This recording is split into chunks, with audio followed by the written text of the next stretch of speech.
Guys ಇವತ್ತು ಜುಡಿಯೋ ಮಾಲಿಗೆ ಯಾರು ಬಂದಿದ್ರು ಅಂತ ಗೊತ್ತಾಗಬೇಕಾ? ಹಾಗಾದ್ರೆ ವಿಡಿಯೋನ ಎಲ್ಲೂ ಮಿಸ್ ಮಾಡ್ತೆ ಕೊನೆವರೆಗೂ ನೋಡ್ರಿ. ಇವತ್ತು ಲಾಸ್ಟ್ ಎಕ್ಸಾಮ್ ಇದೆ ಅಂತ ನೈಟ್ ಸ್ವಲ್ಪ ಪ್ರಿಪೇರ್ ಆಗಿ. ಗೈಸ್ ಇದು ಲಾಸ್ಟ್ ಎಕ್ಸಾಮ್, ಇದು ಬರೀತಾ ಇದ್ದಂಗೆ ನಮ್ಮ ಡಿಗ್ರಿನೇ ಕಂಪ್ಲೀಟ್ ಆಗಿಬಿಡುತ್ತೆ. ಆಯ್ತು ಆಮೇಲೆ ಏನಿಲ್ಲ, ಅಲ್ಲಿಂದ ಸೀದಾ ಕಾಲೇಜ್ ಕಡೆಗೆ ಬಂದೆ. ಗೈಸ್ ಕಾಲೇಜ್ ಒಳಗಡೆ ಬರ್ತಾ ಇದ್ದಂಗೆ ನನ್ನ ಫ್ರೆಂಡ್ಸ್ ಗಳೆಲ್ಲ ಫುಲ್ ಸ್ಟಡಿ ಮಾಡಕ್ ಬಿಟ್ಟಾರ.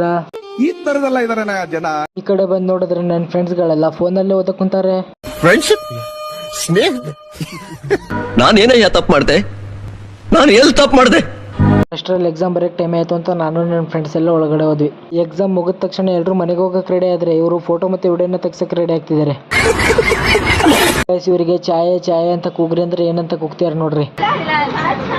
ಚಾಚಾ ಚಾಚಾ ಅಲ್ಲ, ಚಾಯ್ ಚಾಯ್. ಡಿಪ್ರೆಷನ್. ನಾವಿವತ್ತು ಶಿವಮೊಗ್ಗದಲ್ಲಿ ಹೊಸದಾಗಿ ಸ್ಥಾಪನೆ ಆಗಿರೋ ಜುಡಿಯೋ ಮಾಲಿಗೆ ಬಂದಿದ್ವಿ. ಏನಕ್ಕಪ್ಪ ಅಂದ್ರೆ ನನ್ನ ಫ್ರೆಂಡ್ ತಂಗಿಗೆ ಒಂದು ಮೊಬೈಲ್ನ ತಗೊಂಡು ಹೋಗೋಣ ಅಂತ ಬಂದಿದ್ವಿ. ನಾವೆಲ್ಲ ಹೊರಗಡೆ ಕೂತಿದ್ವಿ. ಸಡನ್ ಆಗಿ ಮಾಲ್ ಒಳಗಿಂದ ರೋಲೆನ್ಸ್ ಬ್ರೋ ಬಂದ್ಬಿಡ್ಬೇಕಾ. ಗೈಸ್ ಸಿಕ್ಕಿದ್ದ ಚಾನ್ಸ್ ಅಂತ ತಿಳ್ಕೊಂಡು ರೋಲೆನ್ಸ್ ಬ್ರೋನ ಮಾತಾಡಿಸಿ ಸೆಲ್ಫಿನ ತಗೊಂಡೆ. ಎಲ್ಲ ಮುಗಿದ್ಮೇಲೆ ನನ್ನ ಫ್ರೆಂಡ್ಸ್ ಇಬ್ರು ಫೋನ್ ತಗೊಂಡ್ ನೋಡ್ರಿ ಯಾವ ತರ ಬರ್ತಿದ್ದಾರೆ. ಅಲ್ಲಿಂದ ಹಾಸ್ಟೆಲ್ಗೆ ಬರ್ಬೇಕಾದ್ರೆ ಅಪರೂಪಕ್ಕೆ ನನ್ ಗೆಳೆಯ ಸಿಗ್ದ ಅಂತ ಅವನಿಗೆ ಎತ್ತಾಕೊಂಡು ಹಾಸ್ಟೆಲ್ ಕಡೆಗೆ ಬಂದ್ವಿ.